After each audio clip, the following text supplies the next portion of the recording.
Ézéchiel, chapitre 33. La parole de l'Éternel me fut adressée en ces mots. Fils de l'homme, parle aux enfants de ton peuple, et dis-leur, lorsque je fais venir l'épée sur un pays, et que le peuple du pays prend dans son sein un homme, et l'établit comme sentinelle, si cet homme voit venir l'épée sur le pays, sonne de la trompette, et avertit le peuple. Et si celui qui entend le son de la trompette ne se laisse pas avertir, et que l'épée vienne le surprendre, son sang sera sur sa tête. Il a entendu le son de la trompette, et il ne s'est pas laissé avertir, son sang sera sur lui. S'il se laisse avertir, il sauvera son âme. Si la sentinelle voit venir l'épée, et ne sonne pas de la trompette, si le peuple n'est pas averti, et que l'épée vienne enlever à quelqu'un la vie, celui-ci périra à cause de son iniquité, mais je redemanderai son sang à la sentinelle. Et toi, fils de l'homme, je t'ai établi comme sentinelle sur la maison d'Israël. Tu dois écouter la parole qui sort de ma bouche et les avertir de ma part. Quand je dis aux méchants, « Méchant, tu mourras », si tu ne parles pas pour détourner le méchant de sa voie, ce méchant mourra dans son iniquité, et je te redemanderai son sang. Mais si tu avertis le méchant pour le détourner de sa voie, et qu'il ne s'en détourne pas, il mourra dans son iniquité, et toi tu sauveras ton âme. Et toi, fils de l'homme, dis à la maison d'Israël, vous dites, nos transgressions et nos péchés sont sur nous, et c'est à cause d'eux que nous sommes frappés de langueur. Comment pourrions-nous vivre? Dis-leur, je suis vivant, dit le Seigneur l'Éternel.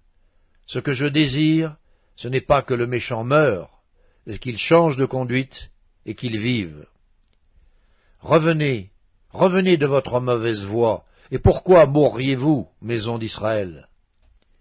Et toi, fils de l'homme, dis aux enfants de ton peuple, la justice du juste ne le sauvera pas au jour de sa transgression, et le méchant ne tombera pas par sa méchanceté le jour où il s'en détournera, de même que le juste ne pourra pas vivre par sa justice au jour de sa transgression. Lorsque je dis au juste qu'il vivra, s'il se confie dans sa justice et commet l'iniquité, toute sa justice sera oubliée, et il mourra à cause de l'iniquité qu'il a commise.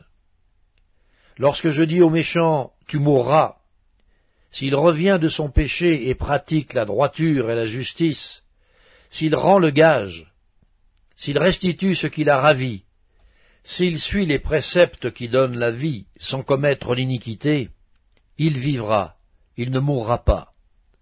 Tous les péchés qu'il a commis seront oubliés, il pratique la droiture et la justice, il vivra. Les enfants de ton peuple disent, la voie du Seigneur n'est pas droite. C'est leur voie qui n'est pas droite.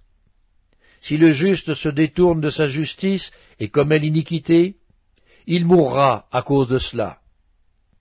Si le méchant revient de sa méchanceté et pratique la droiture et la justice, il vivra à cause de cela. Vous dites, la voie du Seigneur n'est pas droite. Je vous jugerai, chacun selon ses voies, maison d'Israël. La 12e année, le 5e jour du 10e mois de notre captivité, un homme qui s'était échappé de Jérusalem vint à moi et dit, « La ville a été prise. La main de l'Éternel avait été sur moi le soir avant l'arrivée du fugitif, et l'Éternel m'avait ouvert la bouche lorsqu'il vint auprès de moi le matin. Ma bouche était ouverte, et je n'étais plus muet. Alors la parole de l'Éternel me fut adressée en ces mots. Fils de l'homme, ceux qui habitent ces ruines dans le pays d'Israël disent, Abraham était seul, et il a hérité le pays. À nous, qui sommes nombreux, le pays est donné en possession. C'est pourquoi, dis-leur, ainsi parle le Seigneur l'Éternel. Vous mangez vos aliments avec du sang, vous levez les yeux vers vos idoles, vous répandez le sang, et vous posséderiez le pays. Vous vous appuyez sur votre épée, vous commettez des abominations, chacun de vous déshonore la femme de son prochain, et vous posséderiez le pays?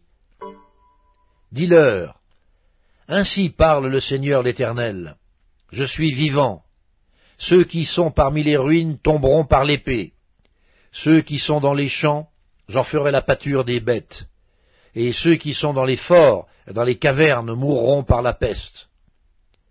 Je réduirai le pays en solitude et en désert. L'orgueil de sa force prendra fin.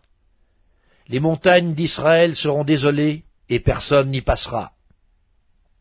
Et ils sauront que je suis l'Éternel, quand je réduirai le pays en solitude et en désert, à cause de toutes les abominations qu'ils ont commises. Et toi, fils de l'homme, les enfants de ton peuple s'entretiennent de toi près des murs et aux portes des maisons, et ils se disent, l'un à l'autre, chacun à son frère, « Venez donc, et écoutez quelle est la parole qui est procédée de l'Éternel. » Et ils se rendent en foule auprès de toi, et mon peuple s'assied devant toi. Ils écoutent tes paroles, mais ils ne les mettent point en pratique, car leur bouche en fait sujet de moquerie, et leur cœur se livre à la cupidité. Voici, tu es pour eux comme un chanteur agréable, possédant une belle voix et habile dans la musique. Ils écoutent tes paroles, mais ils ne les mettent point en pratique. Quand ces choses arriveront, et voici, elles arrivent, ils sauront qu'il y avait un prophète au milieu d'eux.